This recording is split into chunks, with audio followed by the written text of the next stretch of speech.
Welcome to this Helix event on the Techne of memory. We are going to start with a movie done by Vivian Silvera, and after that we'll do the introductions. Thank you, Vivian, for this wonderful movie. Before I introduce John Williams, who is responsible for coming up with the idea and organizing this panel, I'd like to tell you about our future programs. On April 8th, we have Habitable Worlds, Life Beyond Earth, organized by Professor Chris Impey. April 22nd, Shakespeare Forever, organized by Ellen Gilbert. May 13th, Crisis in Higher Education, organized by John Chun. September 20th, Emotions, organized by Professor Catherine Elkins. October 21, Permanence and Impermanence of Mathematical Concepts, Michael Harris organized that. And November 4, Planetary Intelligence, organized by David Greenspoon.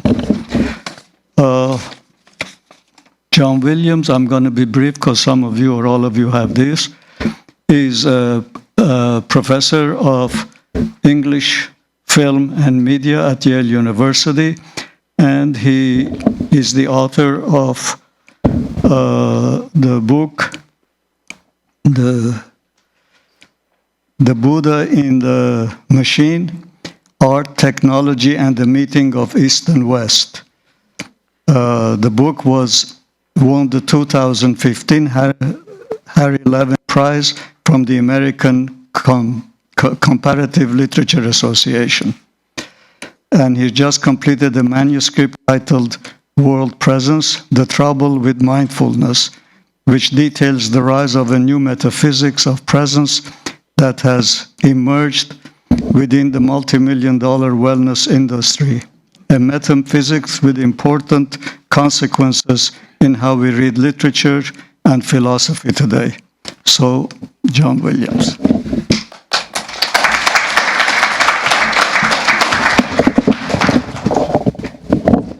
Thank you, Ed, and thank you all for coming out today. This is it's wonderful to see you. I'm going to introduce our panelists. I'll begin first with Vivian Silvera, whose film we just watched, and I think we'll have some things to say about that during our conversation.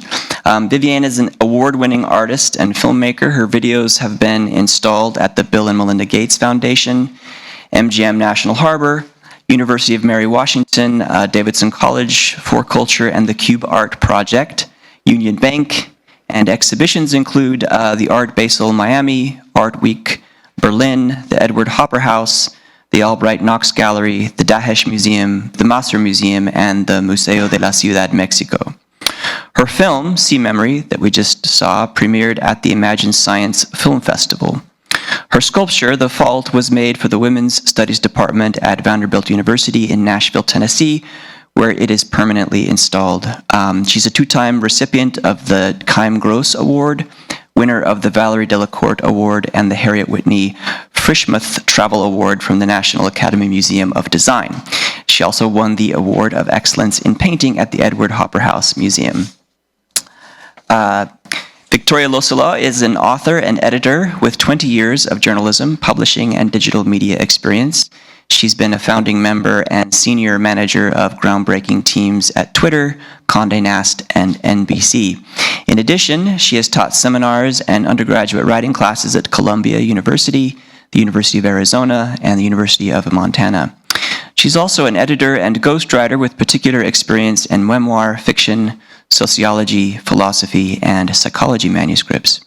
Her essays and articles have been published in the New York Times, Publishers Weekly, The Onion, the New Yorker's website, and many other print and online publications.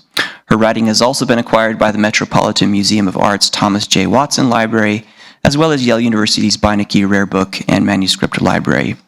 She earned her BA and MFA from Columbia and is the author of 3 nonfiction books that have been published in both America and abroad. Finally, Sam McDougall earned his BA in Neuroscience and Behavior from Vassar College in 2009 and his PhD in Neuroscience and Psychology from Princeton University in 2018. After completing a postdoctoral fellowship at UC Berkeley, Sam joined Yale's psychology department in 2020 as an assistant professor. Sam's lab uses behavioral experiments, computational modeling, neuroimaging, and neuropsychology techniques to study motor memory and motor learning. One of the lab's main interests is how neural systems that support higher level cognition intertwine with lower level control of the human body, the so-called cognitive motor interface. Sam enjoys playing and performing old-time folk and bluegrass music as well. We're going to be playing a show together in New Haven later next month. And actually, the final panelist, Dr. Daniela Schiller, last but not least, is professor in the Department of Psychiatry, the Nash Family Department of Neuroscience, and the Friedman Brain Institute at the Icahn School of Medicine at Mount Sinai. Her research is focused on how the brain represents and modifies emotional memories. Schiller got her PhD in Tel Aviv University and then continued to do a postdoctoral fellowship at New York University. She joined Mount Sinai in 2010 and has been directing the Laboratory of Affective Neuroscience since.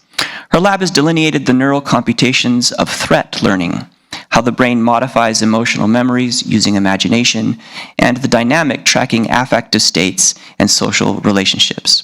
Schiller is a Fulbright Fellow and a Kavli Frontiers of Science Fellow, and has been the recipient of many awards, including the New York Academy of Sciences Blavatnik Award and the Klingenstein-Simons Fellowship Award in the Neuroscientists. So please join me in welcoming all of our roundtable panelists for our conversation.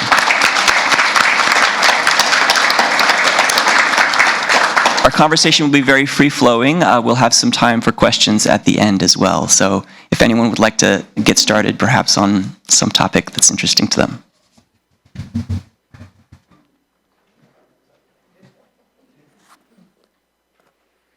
Well, I guess maybe I can say something. Yeah, go ahead. Yeah, I just want to say to Vivian how I love your movie.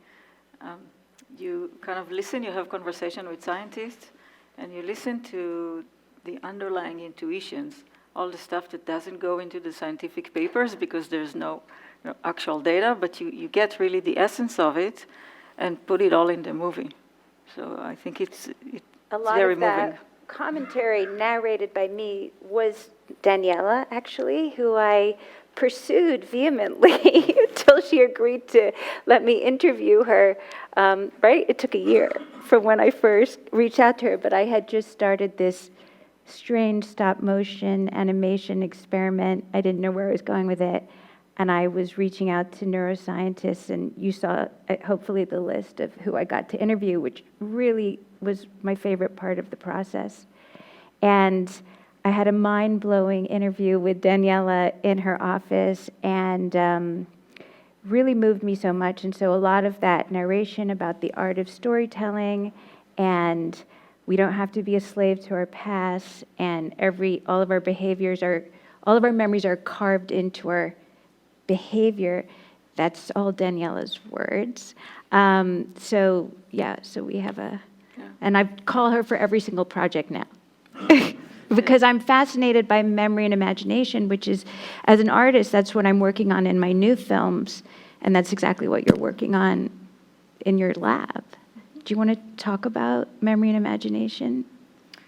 Well, we had an experiment to see whether, instead of actually being exposed to triggers in the environment, we can imagine them, and whether that will create a change in the brain and in our behavior.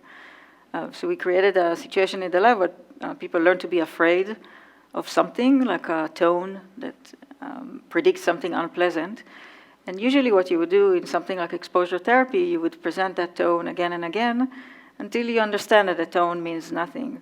But we asked the participants to just imagine it. And they did repeatedly. And then when we compared the two groups that were actually exposed to the stimulus versus those that imagined it, we saw the same reduction in their fear response and also similar neural activation. So with imagination, we could change the neural representation of the memory, what underlies our reactions. It's incredible. So my understanding was that there's no difference, if you look at it neurologically, between an imagined experience and an experienced experience. Am I right about that?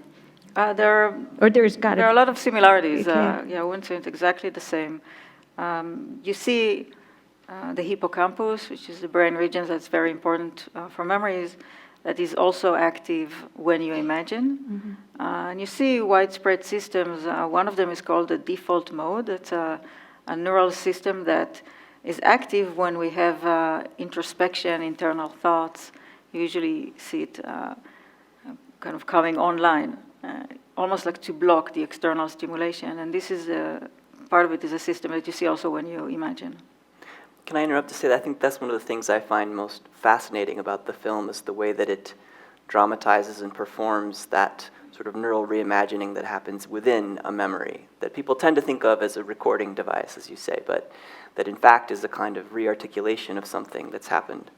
The film itself has these beautiful images of paint that accrues but also leaks and fades at the same time, and there's a real sort of painterly quality to the narrative, I noticed.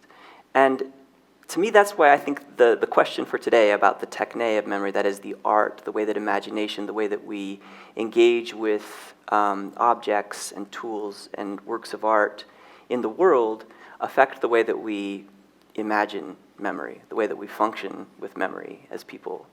But I think this has a lot to do with neural circuitry, but it has a lot to do with how we imagine art, what art can do for us, how we learn, how we experiment, how we become creative in those moments.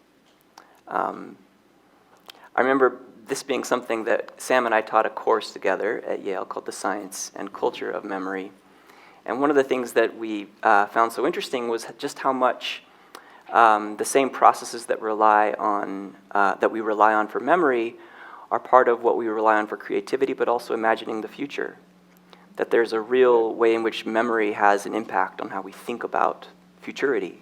Yeah, right. As Daniela just mentioned, some of the classic work in neuropsychology involves patients with damage to the hippocampus, this region we often equate with explicit memory. And that's true, and that is a classic neuropsychological finding, replicated many times. But another finding, perhaps replicated less, but I think pretty well accepted, is that those same patients who have damage to these areas involved in memory actually have trouble imagining futures. So you prompt these patients to imagine a certain type of scene in the future and a certain thing happening to them or happening to other sort of stimuli, and they have trouble with that, and the trouble they have looks similar to the trouble that they have reconstructing the past, which puts a kind of a fine point on what John's saying, that this act of creation that we think of when we think of making art or imagining a technological future, writing a sci-fi novel, whatever, is similar to memory retrieval and the concept of memory retrieval as creation, which of course, as the movie beautifully mentioned, is actually affects memories, right? So when you retrieve memories, it's not a passive film spool that you play, right? It's a quite invasive act. I wanted to bring Victoria in because I think what I explore in painting and in film, she explores in her work as a writer. And she wrote this memoir, This Is How You Say Goodbye. And I don't know if you want to talk a little bit about the journey you went on. Well, I think I'm more curious, listening to each of you, I see the ways in which not having a memory or having a traumatic memory can negatively impact your ability to imagine or to think in an expansive way about the future. But I also wonder about the ways in which we get attached to our memories and the narratives and the stories that we tell ourselves about who we are and who the other people in our lives are in the world as a whole, potentially works to our detriment in sort of limiting what we can imagine for our future, because we're basing it on these memories that we already have. And I don't know if that's something that your work has looked at or explored of, are we ever held back by having too strong of a memory or an attachment. And as someone who has written memoirs, you spend a long time sort of in the bubble of what's happened to you in the past. And at a certain point, it's like, is this, I think I'm doing something productive, but maybe I'm not, or maybe there's a line I've crossed. I think you're trying to construct a story, as Daniela and I have talked a lot about, like memories, fragments that you piece together to make into a story. And I think in your first memoir, you had all these pieces of childhood, because Victoria wrote this when she was very young and right out of college, right? Yes, I started it in college. Yeah, so she had this childhood where her father died of AIDS-related suicide and when she was quite young, and she had all, as we talked about in an interview, you had all these pieces, these fragments of memory, you said, that didn't add up to anything. And I think when you were working on the memoir, you were trying to put the pieces of the puzzle together so you could tell a story rather than just have pieces of fragments that didn't sort of add up to something. Don't you think that's what the purpose was? Yeah, I think that was part of it. And I think also in my particular instance, it was both my own memories, but also trying to understand the memories of someone who was no longer here to speak for himself. And when I knew him was so heavily medicated that even the memories we were making, I wasn't necessarily making them with the person that he might have been under healthier circumstances. And so there was also, I think right from the get-go, there was actually sort of a lack of trust around the memories that I did have. And also what right did I have to some of his memories in terms of finding, lovers of his from when he had been very young and wanting to speak to them, but also recognizing that just because, I had sort of a sad story didn't mean that they had to tell me, or share these things that were very personal and private to them, or, even if it did include my dad, and I imagine many of you are parents in the room. There might be things that you wouldn't necessarily want your children to know, or if they did know, you would want to be the one to get to share them. And so I think that was, the power and control, and who owns the rights to memories. To memory is something I'm also very interested in, and I think when you think about it in the context of art. And oftentimes there's a public component to art, and so you're putting it out there to be shared, then it's no longer just your memory. And now you're putting your memory out there, and someone's going to have a memory of experiencing the art of your memory and an interpretation that may or may not, you may or may not appreciate or want. And, I find that with, interacting with readers of my work of, once you publish it, it belongs to the reader or the viewer, and you have to be okay with that. There seems to be an interesting paradox in the way you're describing memory and the way that we experience it as well, which is that there's an inherent fogginess to memory, that when we create a narrative sort of that allows for a coherence that may not actually be there in the mind. When we construct a story or a narrative, we're giving... I often think of this with regard to my dreams. If someone says, "What was your dream?" and I tell a story about my dream, in some way I'm betraying the weirdness of it by imposing a kind of narrative voice with grammatical, coherence on it. And I think that that's probably true of memory as well, that when we create a narrative, we're solidifying something that's inherently just awash in plasticity and malleable in our minds. On the other hand, and this is the other part of the paradox, art seems to defamiliarize memory for many of us. If we witness a great film or some work on memory, it allows us to revisit that sort of sublime weirdness that memory actually contains for us as we try to navigate our way through these depths of the conscious and unconscious mind. So I'm really fascinated by the way that this work in particular that we saw today, but many works of art I notice dance across this paradox of creating coherence, but also defamiliarizing it, making us feel sort of weird and interesting in that sense. Yeah, that's part of maybe the function of memory to to have coherence, but at any given moment. And maybe this is one of the reasons that memories are changing, because each time you reconstruct them, it depends on the information you have now. So it will have a different shape because it has to fit the current conditions. And I wonder if we could expand this as well. Speaking of current conditions, one of the topics that we hoped to address in this panel was the question of, in some ways, the digital universe, the ways that we are more and more exteriorizing our memory into objects that we carry with us or that contain information in the cloud. So many of us, for example, no longer remember phone numbers because we no longer have to. That information has been externalized somehow. And the anxiety that one can feel, for example, when losing a phone, I think is also illustrative of just how much of our memories exist outside of us now, and that there's a really important way in which it's useful to think about what that does to our sensibilities and our memories. You just nailed it. Yeah. Okay. Go ahead. No, Say I'm more. just thinking about when I can't find my phone, I feel like I lost my memory. Right. I think that's the same kind of panic. I think you just crystallized that feeling for me. Yeah.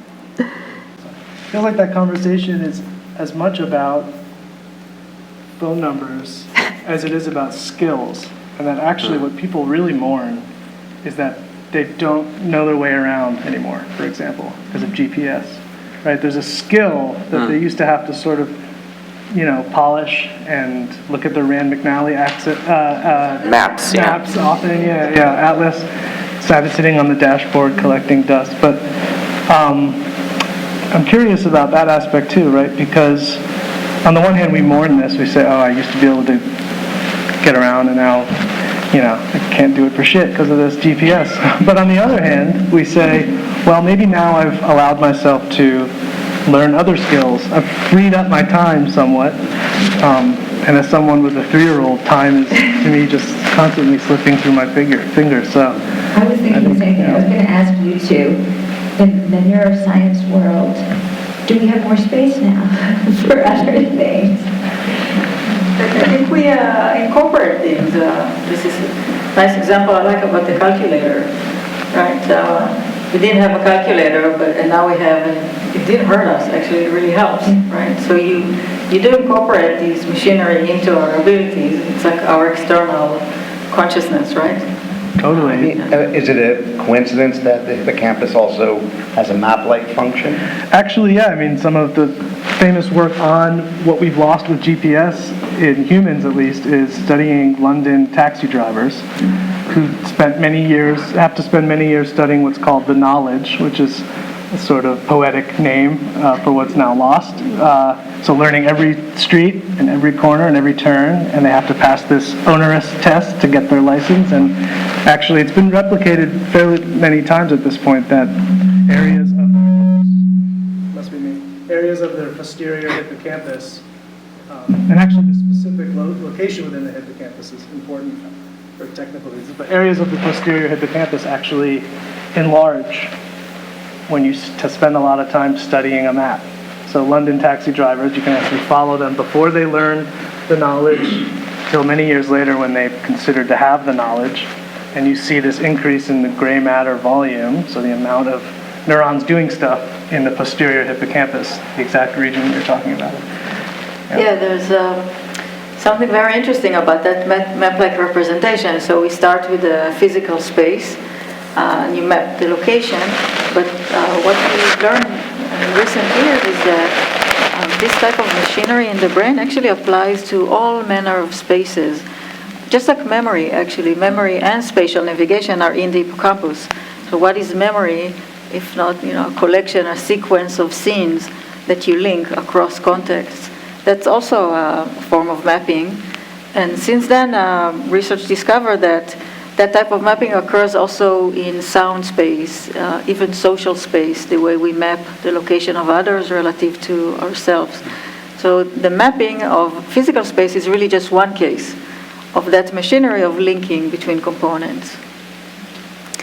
When speaking of technical memory, it's become increasingly strange and interesting in the processing of digital information.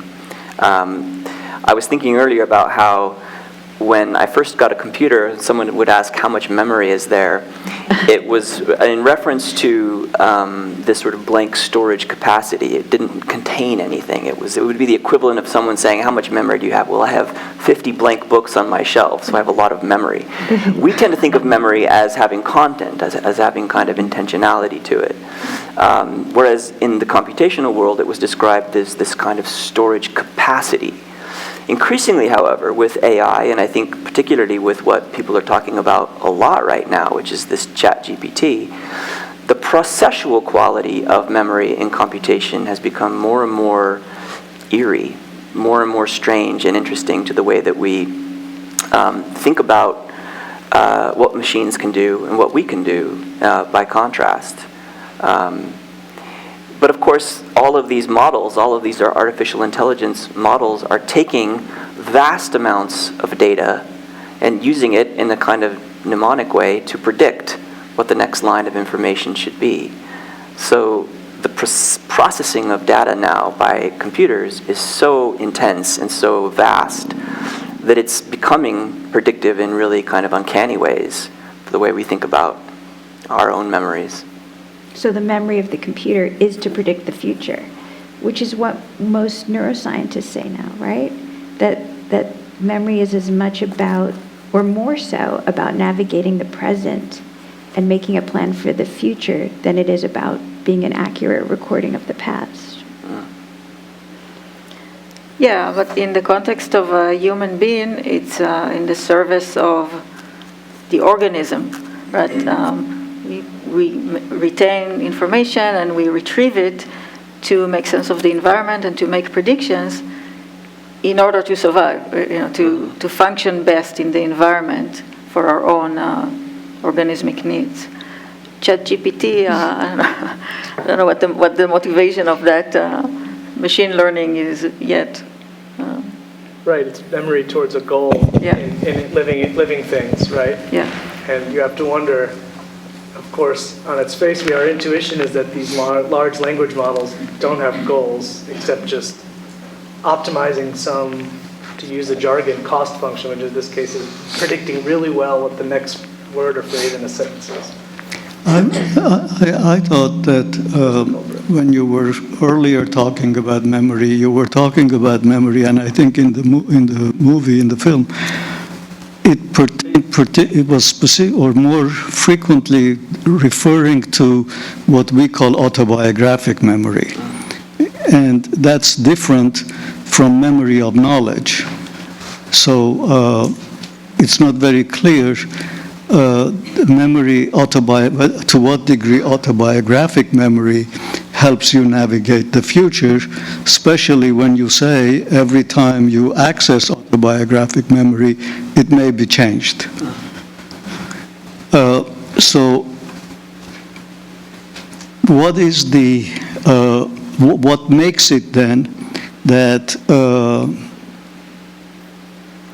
the people we know with all their autobiographic memories, even though the autobiographic memories change, they remain the same?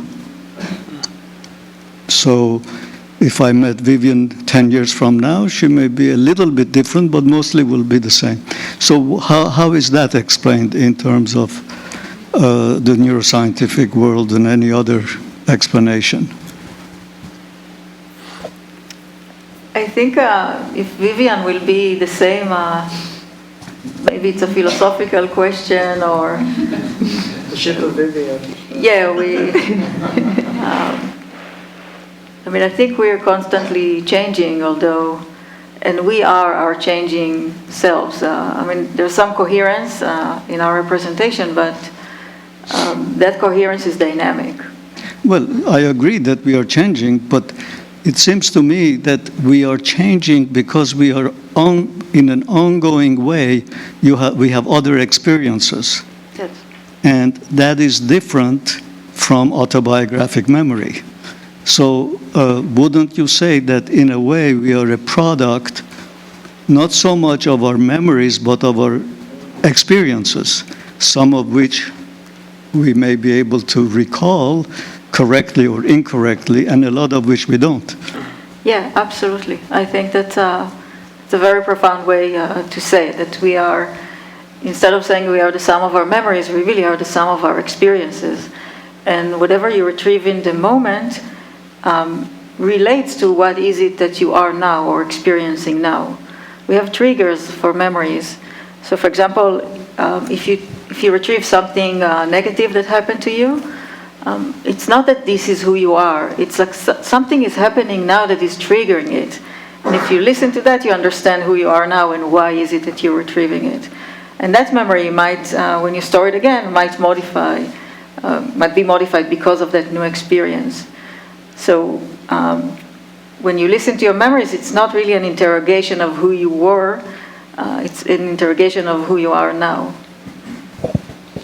Yeah, actually, one of the psychiatrists that I interviewed, Dr. Paul Brody, who's spoken here before. Who was that? Paul Brody, Oh. psychiatrist. One of the psychiatrists that I interviewed really talked about how he had grown up feeling very bullied as a child in South Africa.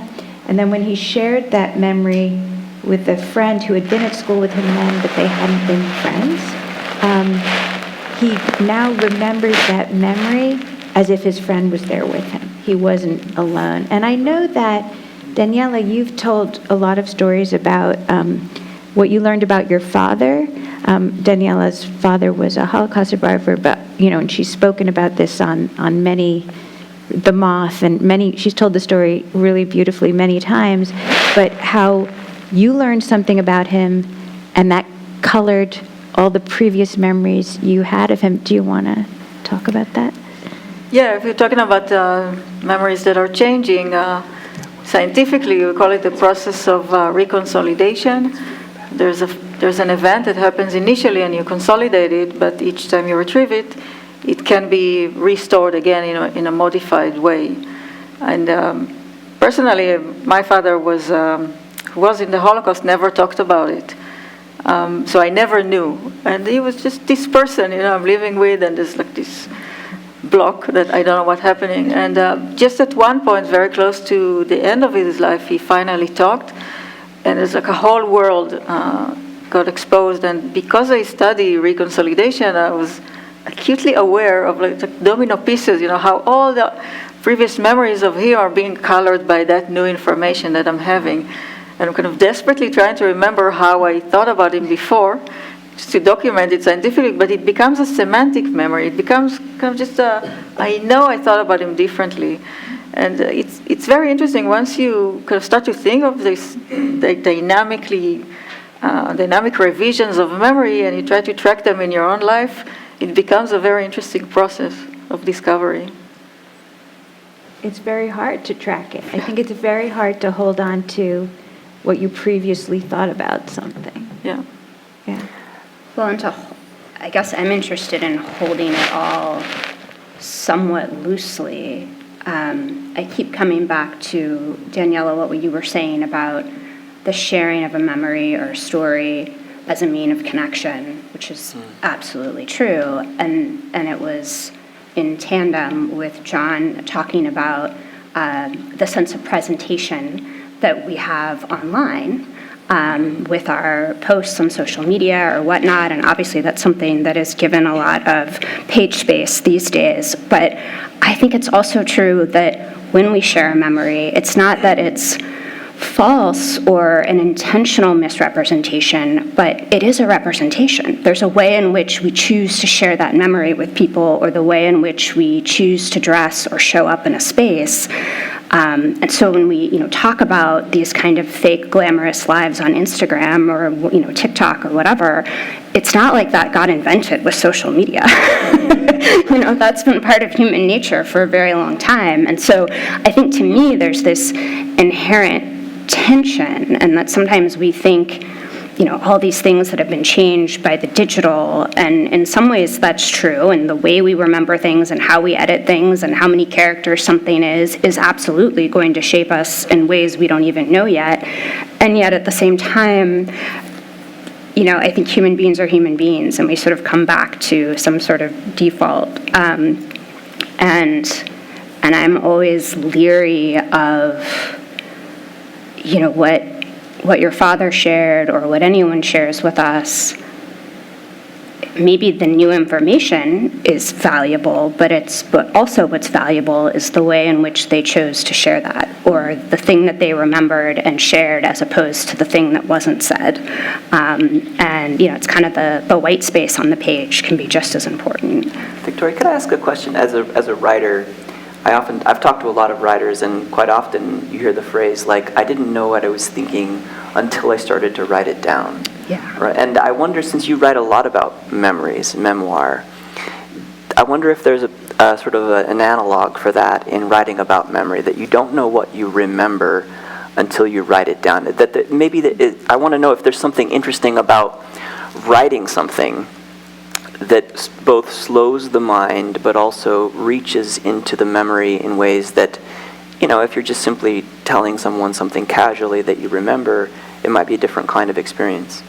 Yeah, I think that's an excellent notion to explore. I would say that when you write something down, or perhaps when you paint, or whatever your medium might be, or even to compose a piece of music, if it's coming from a place of memory or recollection, it almost gives you the ability to have some awareness around it, because you're creating this distinction between yourself and it. And so when it's inside you and it's swirling and whatever, and you have this, you're having a whole emotional reaction to it, possibly a physical reaction to it, and then when you set it outside yourself, well, now it's in a place of curiosity, because now it's like, well, that's interesting, and you can play with it in this different way, and because it now feels separate from you, it's a little bit easier to not be so identified with it. And I think that's one of the reasons, this is certainly not my area of expertise, but, I'd be very curious to know, as someone who's just been writing about mindfulness, but I know that in therapy, one of the things that is often suggested is to just write down your fears, or, say it out loud to someone, and that can take some of the bite or the sting out of it. And I think in my process of writing, it allows me to, it feels safer, because now I feel like I have the ability to, now I can play with it, rather than it sort of playing with me. That's nice. There's a real autonomy to that. Like there's kind of, it feels like you're claiming a sort of identity in the process of putting it outside of you, interestingly. Can writing also break rumination? Because so much of my time retrieving memories is just ruminating on them. That's just me, I guess. Say more about what you mean by... Anxious Upper West Sider. Say more what you mean by ruminating. Well, just kind of, playing memories on loop and sort of exploring how you could have behaved differently, if that's that kind of memory.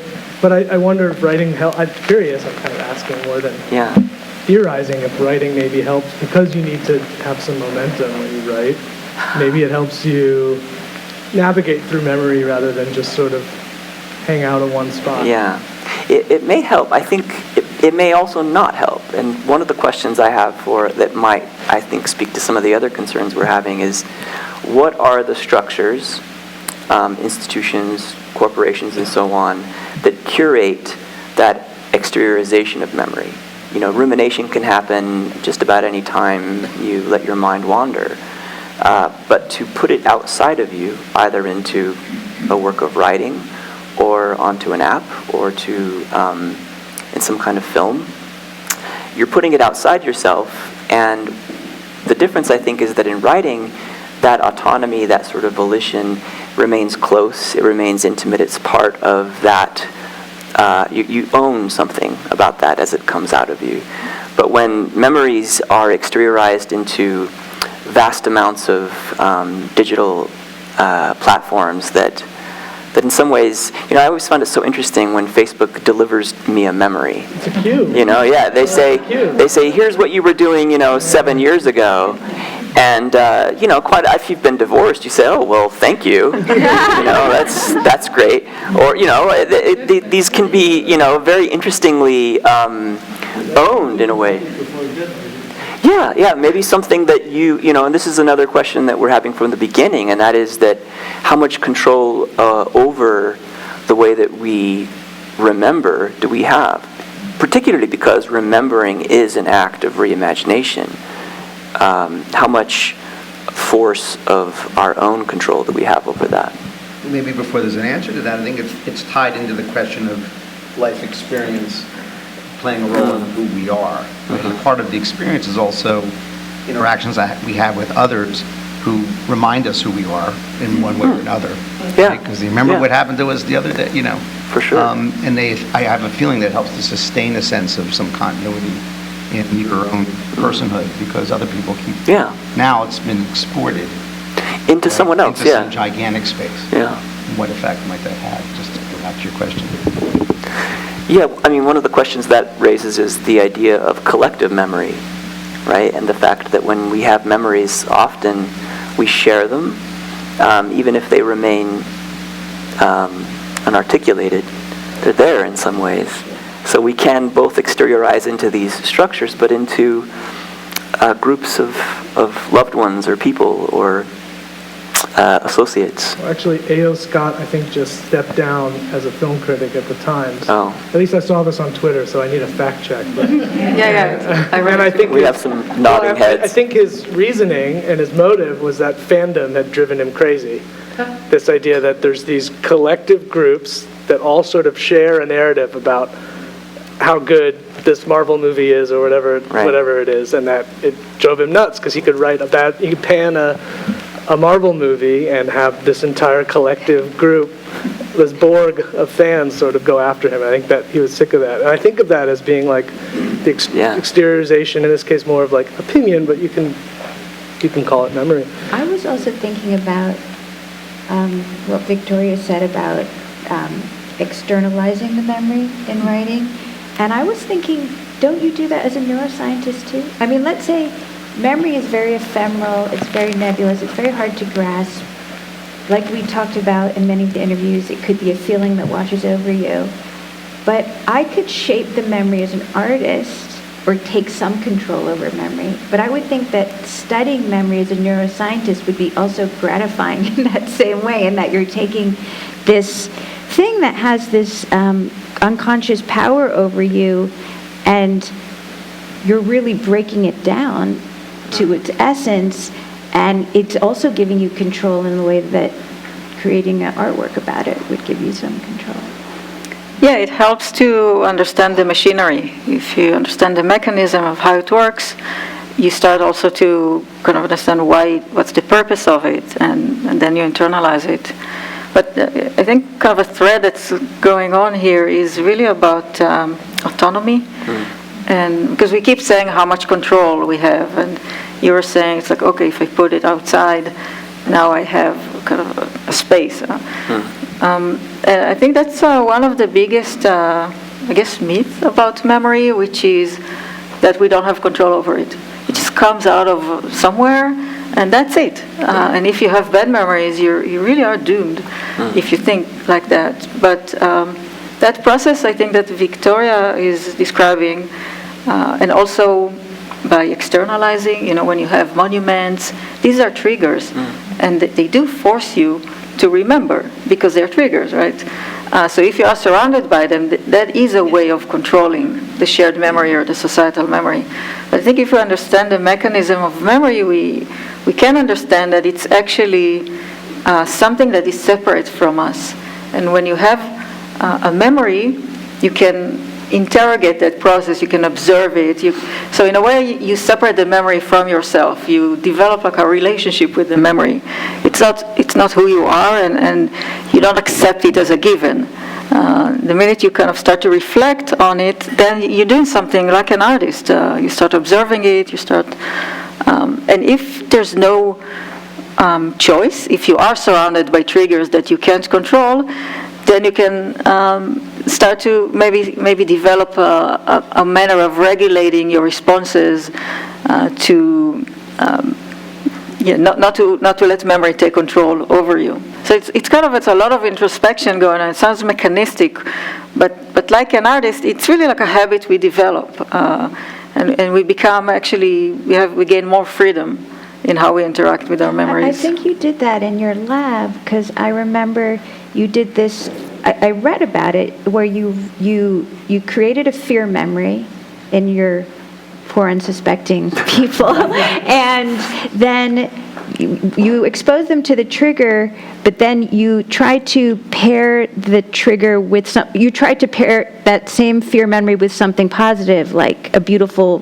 flower or something, and you were able to change that association. Yeah. Right? Do you want to talk about that? It is not about controlling memory. You don't want to develop this rigid tendency. It's about the fact that the memory doesn't control you. Yeah. And that's why when you say it, that it's about empowering, it's a very, I think, beautiful way to say it. It reminds me of how much people with deficient memories or amnesia feel a sense of powerlessness in the process. There's a really wonderful documentary online about a guy named Clive Waring, who was a BBC music director in the 1980s, and had a virus in his mind, and it destroyed much of his hippocampus, and he cannot process any memory beyond 6 or 7 seconds. So each moment for this man is as if he was awake for the first time. Now the doctors at the time told him to try to keep a journal, a diary, in order to track his experience and maybe help cope with some of the frustrations of it. But on the documentary, they detail his journals, and they are one entry after another of saying, first moment awake, first ever consciousness, first time I've seen my own writing. And then, that'll be like, 9:15 a.m. And then at 9:30, he'll say again, first consciousness, first time being awake.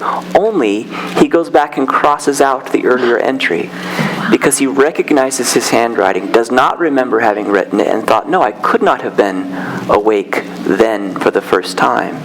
This now is truly the first time being awake. But if you were to take some of the terror out of that, it almost sounds like a moment of nirvana, like continual wakefulness. But it's not. Of course, it's a nightmare, right? He's in extreme suffering as he goes through this. Well, most babies come out screaming. Without memory, yeah. No, that powerlessness that's an example of someone really not able to connect, to exteriorize themselves into writing, and it prevents them from occupying a particular identity that's so important to who they are, really. That said, there are scenes in that documentary where his wife arrives. Oh yeah, right. And he awakens into this giddy, joyful state and hugs her and kisses her. And yeah, she can go out for a sandwich and come back, and it's as if he's seen her. He's like, oh, my joy, my love, yeah. It's like distance makes the heart grow fonder. But like 6, Yeah. But that's hard for her too, right? She, for decades, to encounter your husband and have him think it's the first time again. Yeah, but I think that speaks to things that Daniela knows a lot about, which is the multifaceted nature of memory.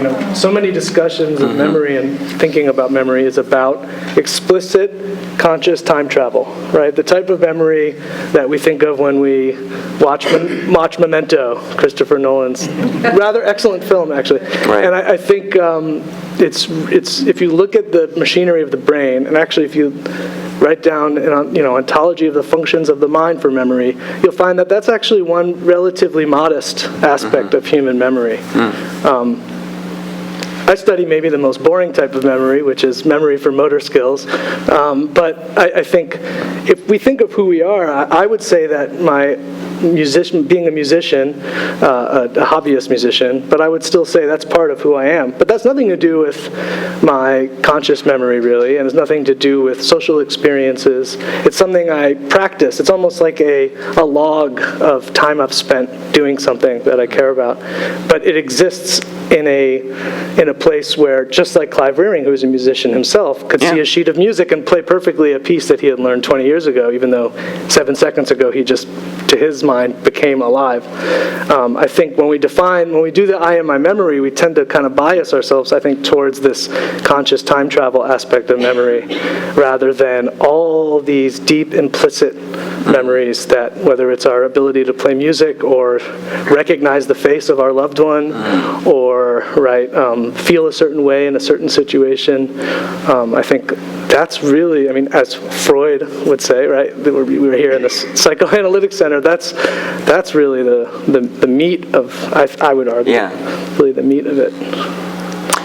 So the philosopher Paul Ricoeur once talked about how originally the skeptics' argument against the existence of time was that time doesn't exist because it's made up of three parts. This is Aristotle's argument, that there is the past, which no longer exists, the future that does not yet exist, and the now, which can only be defined in terms of what it isn't, because no matter how thin you slice it, there will still be a thinner now. So the time then is made up of parts, none of which exist. How do you write a memoir then? Yeah, right, yeah. So Augustine's response was to say, no, actually in every now, there is this threefold stacked complication of having retained something that's just happened, and also anticipating and expecting something that's just happening. So if you do, re, mi, fa, so, you're not just hearing the do, re, mi that I articulated in that sentence, you're anticipating the la, ti, do to come. Right? So his argument was that the now that we experience is never simply a point in time. It's this very densely compacted sensibility that allows us to reach backwards and forwards and allows one to be almost in a kind of groove, as you're saying, right? If you've memorized a piece of music or your favorite song, often the lyrics can come rushing back to you as you're singing it. But if someone asked you, what's the third lyric of the song, you would, I don't know, right? But there's something about the processual quality of being into that part of, I guess, what's called working memory that allows you to be where you are now, in that kind of complicated now. Yeah, I think this is where we go back to coherence, right? Because at any given moment, the past, the present, and the future should make sense. Right. Yeah, it's a big tension in the neuroscience of studying memory, is that there's a tension between two competing goals. One is to remember new novel experiences and log them, and the other is to generalize over your experiences and lump them together and connect them. And I think you can think of a lot of, certainly with these new AI technologies, that's a big question there, is of these sort of massively trained giant networks of information that seem to be full of a lot of specifics, and they're good at that, logging somewhere in their memory very individual events. And the question now, and it seems like this is where progress is being made, which I think it makes everyone excited but also maybe anxious, is that now they seem to be building structures of knowledge that can sort of generalize. I know it's a little jargony, but really this is sort of the critical thing that the hippocampus seems to be important at sort of But of course, we've all read that journalists who interacted with ChatGPT Sydney. Right. went completely off the rails. Yeah. And I think there were a couple of interesting things about that. One is, this is something I think we're all going to confront. We wouldn't interact with a person the way you might interact with a chatbot, because you could just repeat the same question over and over and over again. And my wife says I do that sometimes. Not something we typically do. The chatbot seemed to almost respond to the next question as if it just woke up. Yeah. I keep thinking too about individuals who maybe are in a place of redemption, and for them, their past or their choices or their memories are traumatic, not necessarily because of something that happened to them, but choices they made or things that they did to other people, and not wanting someone in that moment to be limited or defined by their memories, to be able to say there is a future that is not an equation of what you did in the past. And that doesn't mean that their memory or those actions can't help define that expansion and that new step. But I think that's an important component, too, of what if you are ashamed of your memories, and what does that mean for your present and your future? Yeah, I think there are psychological theories that suggest that what we remember in autobiographical memory, or actually what we remember at all, is only what is self-relevant.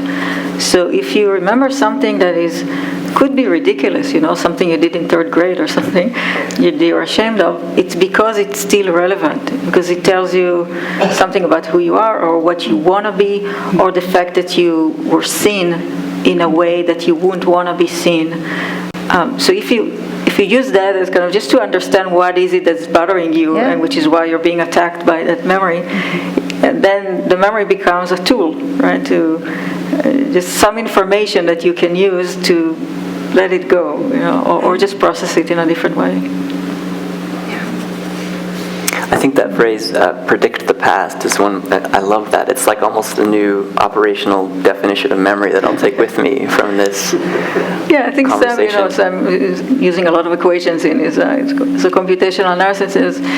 All information, right, is about probabilities. Right. And kind of finding the highest probability of an explanation, right, given evidence.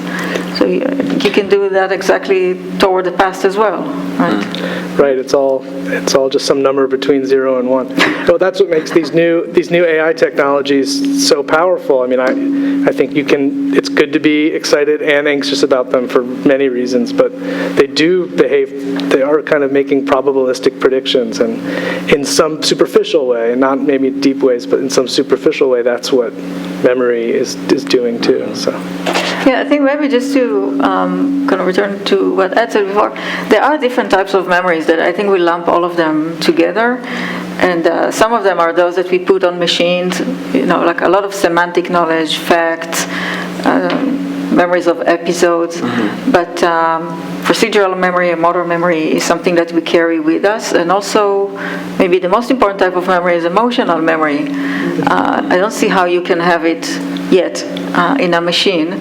And this is something that is very unique for us, having triggers that build up emotion in you as if you were back in that event, and you feel it as if it's happening now. I think the example of the person in the documentary that demonstrated that, right, without having any explicit memory of his wife, he had that emotional memory. Yeah, for Of happiness, right? He was happy. Well, before this wonderful roundtable becomes a memory, I want to see who would like to ask any questions of our panelists, and please come on up to the microphone. I think somebody listened to this roundtable, he would not really understand how come there are such books as Speak Memory by Nabokov or In Search of Lost Memory of Proust. I think that your discussion was very good, very enlightening. I want to interrupt for a second. You'll come up and ask the question or get your comment up here, if you don't mind. Yeah. But you want to hear your words, and it gets recorded for posterity. It won't be remembered if you don't. Yes, I have a mundane question about how we retrieve memories. Now, I'm not talking about emotional memories, more factual ones. Before this started, I was trying to tell someone about this foundation that supported Helix in its early days, and I couldn't remember the name. While watching the video, it came to me like 10 minutes on, the Templeton Foundation.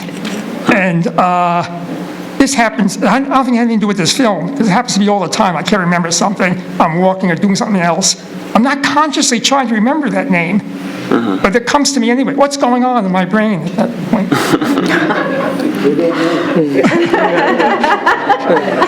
No one will ever know.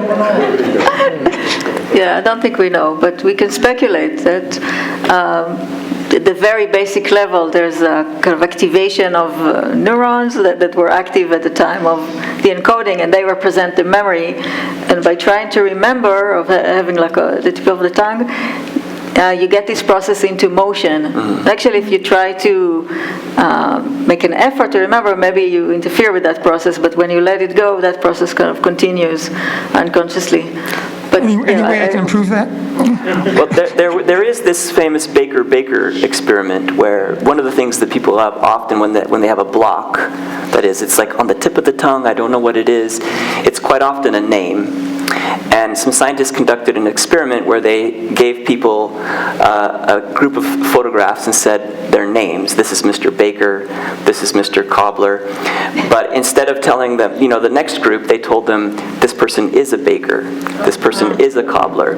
And they were much more capable of remembering the profession of the person, the exact same word of the person doing it. But it's because when you tell someone that they're a baker, you're saying quite a bit about their episodic life, right? Whereas a name is, in a way, you're handing off a narrative of some kind. And so all of these different parts of the brain become associated with it, so.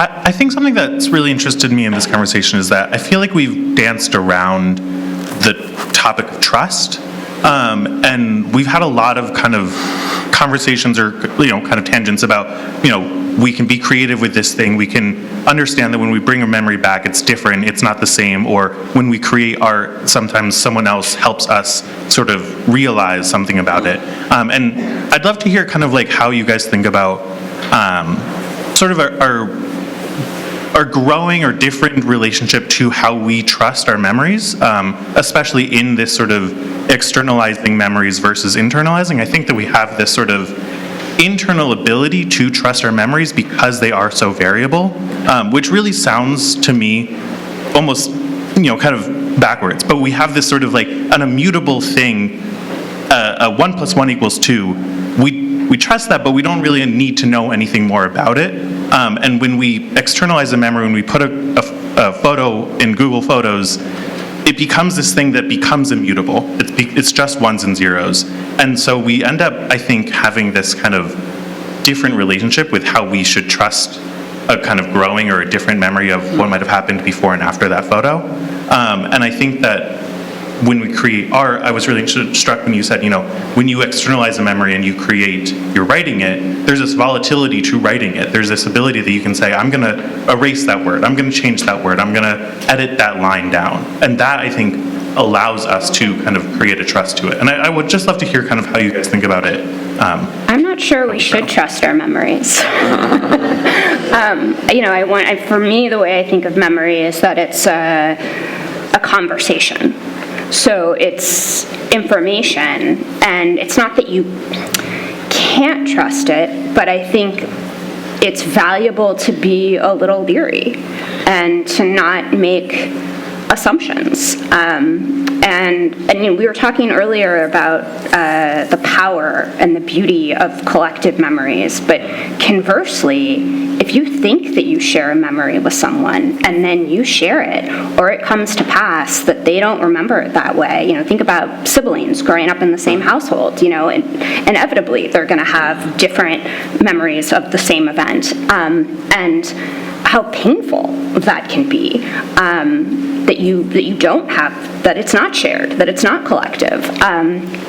And I think that's one of the reasons that fandom becomes so powerful, right? It's an agreed upon notion. We're going to double, triple down on it.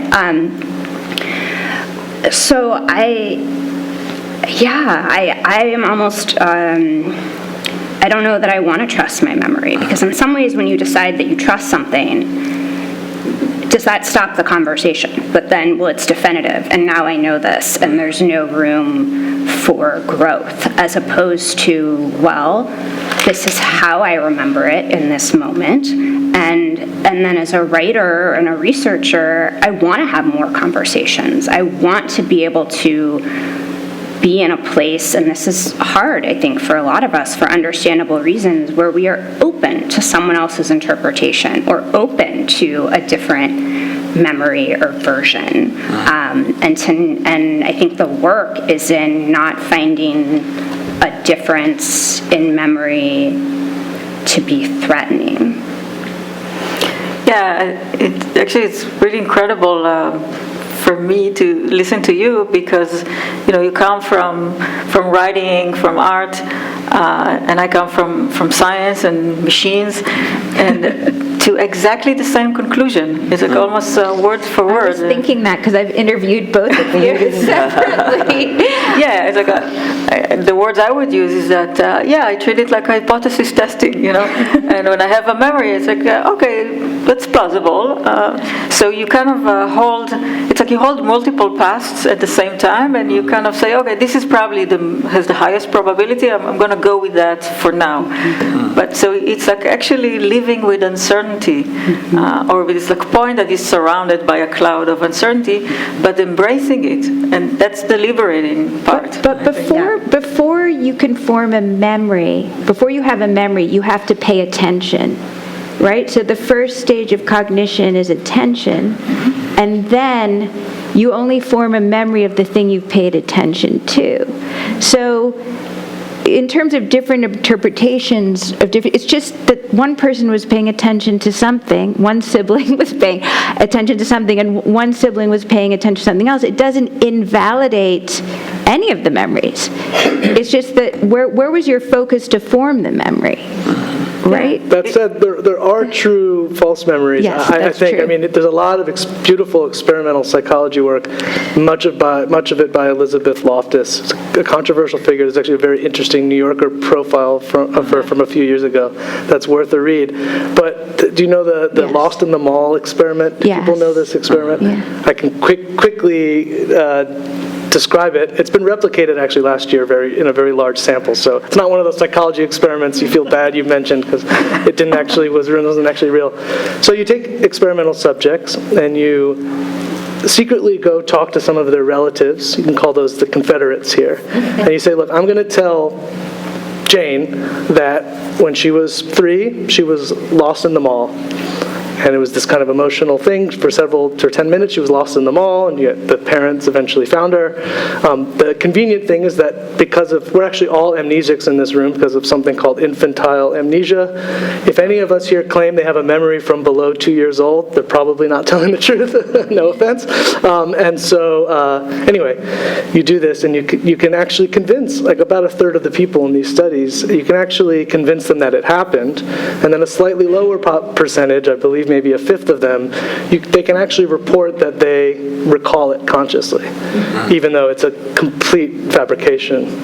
Now, I think you can overestimate that result and say, oh, all memories are, no, it's not true, right? Most memories are tied to something real, but I think you're totally right about the attention point, and then I think even below that is that you can kind of do inception on people. Well, I think it's what Daniela I don't know if she said it now or she said it when I interviewed her first. Emotion is the greatest encoder of memory, right? Did we talk about that? So if you're imagining being lost Oliver Sacks wrote this essay called Speak Memory based on Nabokov's book, Speak Memory, which is why I called mine See Memory, after both of those. But he wrote this piece in the New York Times Book Review where he was criticizing his own early memoir because he had written about being in London during the Blitz, and then his older brother told him, that was me. You were in the countryside. But he had written him such a vivid letter that conjured up emotions that he encoded them, he absorbed it as his own memory, and then as an adult wrote about it as his own memory. And I think this speaks a lot to just what we do as artists, or just how we judge other people. Malcolm Gladwell has this great piece, I forget which book it's in, but it was in the New Yorker at some point, called Something Borrowed, where he talks about this playwright who was sued for plagiarism because she had written this play about this investigator of serial killers, and it turned out that she had taken verbatim some of the language from this woman's memoir. And when he actually went to meet her, he was much more forgiving because she had actually also used verbatim some of his lines. And he said she's free to use it. She invented a whole brilliant play out of this that was beyond anything that came from my work or from her work. And she didn't have any memory. She had no knowledge that she was plagiarizing. And there have also been stories, I know Oliver Sacks talked about Helen Keller being taught, being read, I guess, through Braille by Annie Sullivan in her hand stories. And then she was accused of plagiarism when she was an adult, when she wrote stories that borrowed heavily from those early childhood stories she was told. But Sachs speculates that, if you're literally sort of absorbing the story for her through touch, she had no idea that this didn't arise from her own thoughts. So this whole idea of absorbing certain stories, and like Daniela said, neurologically it often looks very similar when you imagine an experience, right, as when you actually experience it. So you are experiencing it in a way if your emotions are experiencing it, right? Yeah. True false memories, yeah. Yeah. Another question? Yes, and it actually adds upon what you're talking about, but so the experiments in which you imagine something and it's almost identical to actually being triggered by the real thing, can you set up a system or procedure for yourself to do that and change yourself? And is that observable in your neuroscientific, however you observe things in the brain? Is that change observable? You know what I mean? Like, can I set up a system? How long does it take? Does it take a month to change a memory, or how long does it take? And if I wanted to set up a system to change something and alter that memory so that I have become a different person, slightly, not completely, but slightly, because I'm affected by this memory. Yeah. Is that possible? Yeah, I mean, there are studies that show that let's say you had a negative memory, and then you were instructed to write about it in a more positive way, as opposed to writing something neutral, and you look at the pattern of that memory at the beginning and afterward, you do see the pattern changing. So yeah, so these are just very controlled experiments that indicate that, and in parallel people use it in everyday life and in the clinic. But exactly the timing, I think you have to work it out, trial and error. Well, I guess I have a sort of complex response. It's a little bit microscopic and telescopic. As I'm listening to the whole discussion, I realize that maybe our consciousness, maybe our inner life has changed by all the vast knowledge we have. The first thing when I came into this room, people have said, well, the brain is more elastic than you imagine. There's more information now than ever before. How much can the brain absorb? And then from there, I went to writers who speak about dialogue is the only true reality, that we know reality through the dialogical process. And then I go back to Cézanne, who said, well, I am who I am because I have a link in the history of art, the art history past.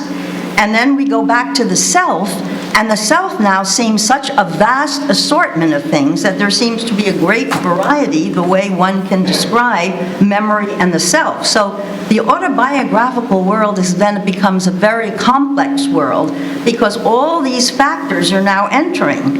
And one wonders how elastic are our brains to begin to encompass all the information we're receiving and all what we have read. I mean, we're adding on the cerebral part too, because we're all made up of some kind of education. So where the true self becomes a very complex but a very wonderful journey. I happen to be a painter, so I know something about that world. But painting, I think somebody mentioned an interesting thing about painting, I think you did, that the painter paints and then he destroys the painting and then he reimagines the painting. And in other words, that process, the very complex process, includes so many aspects of who the self is. Because the self at first thought they knew something, and then it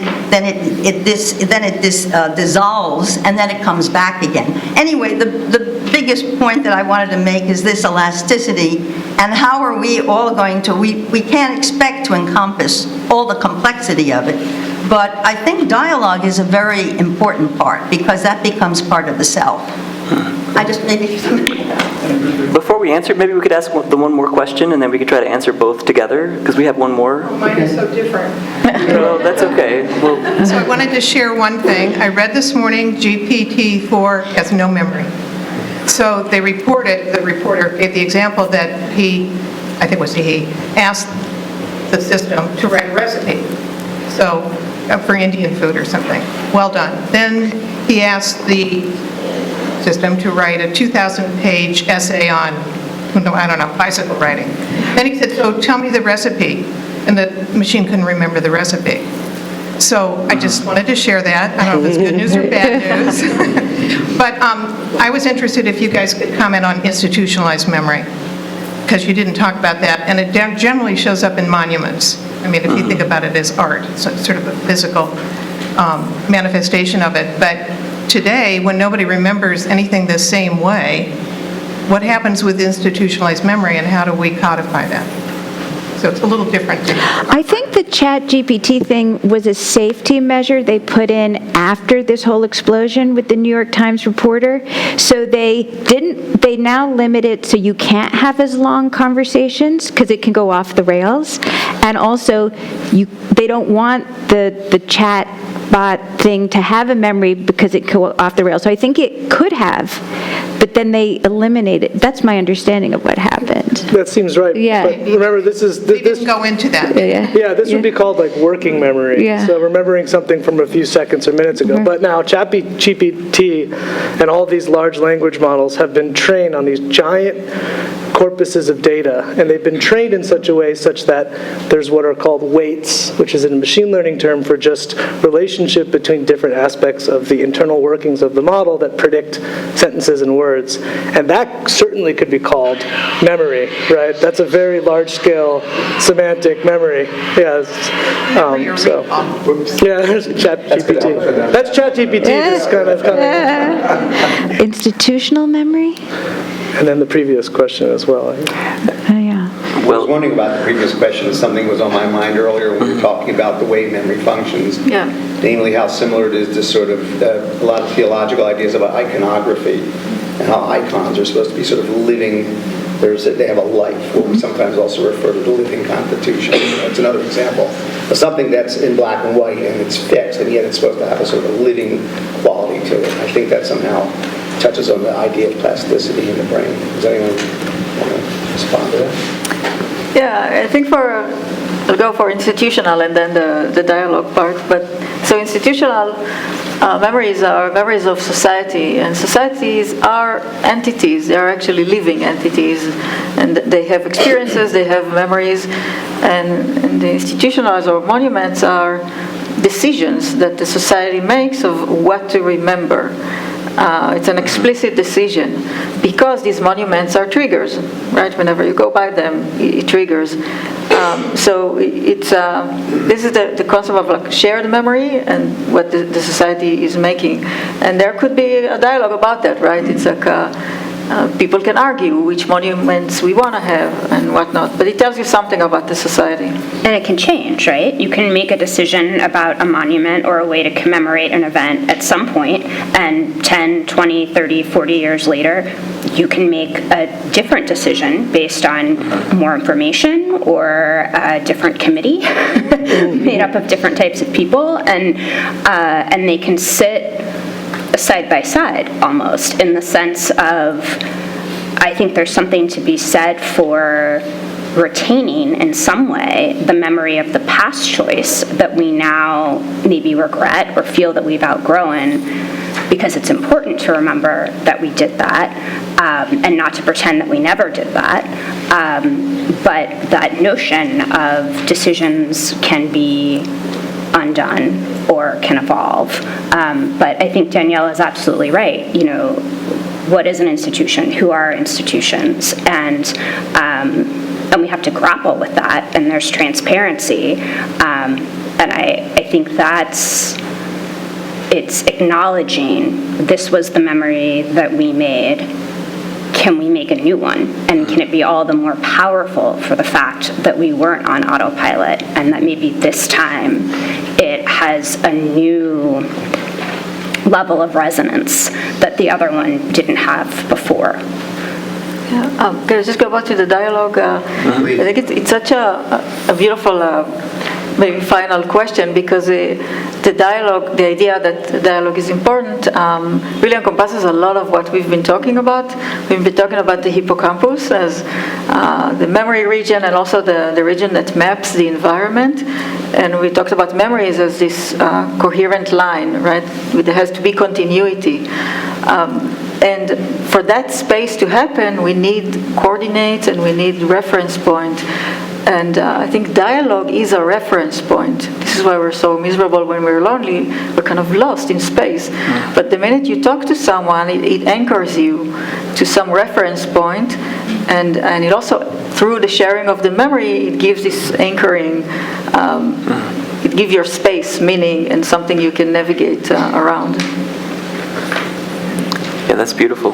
The other thing in the film that came out beautifully is the representation of a palimpsest, which Freud talked about, covering up, developing an image, covering it, and then painting over it and creating another image after that. I think that's interesting, and I have a feeling that connects to the question about why, when you're making an effort to remember a particular name, you might not come up with it unless you're distracted, because the covering up is some other act of something's being suppressed, let's say, and it's being covered, and that may be suppressed for a reason, right? And then when you try to search for it, you go, what the heck is that name again? And then when you stop making the effort, it can emerge again. You'll see the horse come out.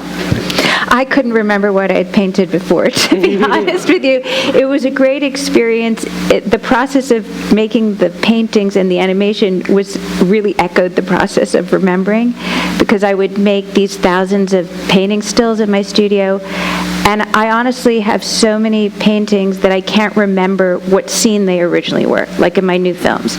So I have to categorize them in folders. Let's say it started as an image, a painting scene of a movie theater, but now it's like a boat on a river. And I have no idea if I haven't written on the back of the painting all the stages it's been through. And then when I watch it, when I play it in motion, it's like I'm watching it for the first time.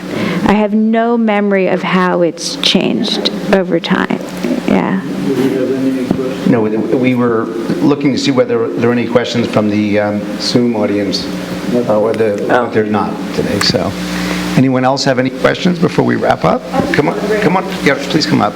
I mean, I think it's sort of been touched upon. I hate going to my... I know, but it reports you better if you do that.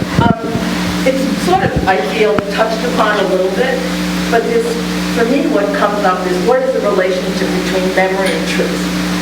You know, it's a problem in our society. Truth has become, to some degree, marginalized in my mind. It depends on what your perspective or your view. But I wonder, from a purely neuroscientific way, how do you measure a memory? Is there a way to really say this memory is true? Or is it a false memory? Or is it a memory that I want, a desired memory? You know, that question is something that I'm very interested in. So. You can do that in psychoanalysis. I don't think you can do that in neuroscience. I wonder if there are parts of the brain that gets lit up. Is there any relationship? And is there any way to measure it, even if there is, you know? Yeah, there's no metric of truth. However, you could do an experiment where, let's say, you measure a brain signal when someone views a certain stimulus, and then you see if that same brain pattern of activity in the brain gets reinstated later, and you could judge how similar is the reinstatement to the original event. And you could put a metric a little bit on that, which is how similar two patterns of our activity are. One that happened when you encoded something, and one that happened when you recalled it later. But that doesn't tell you anything about truth. I think you have to talk to a philosopher or a writer or an artist. Everything is an illusion, right? If I can give a somewhat philosophical answer to that, I think that when we talk about truth, one of the more coherent definitions is to say that it's descriptions of things the way they really are. But the word descriptions is very important in that, because it means that truth can only exist where there are sentences, right? And descriptions, we know, are elastic. You can always cobble together a better one. And I think that the elasticity of our memories is related to the ephemerality, but it's also related to our ability to build upon them with greater or lesser coherence. Right? So in a way, our memories are the vehicle for our ability to describe things, and therefore the sort of metric of truth in the end.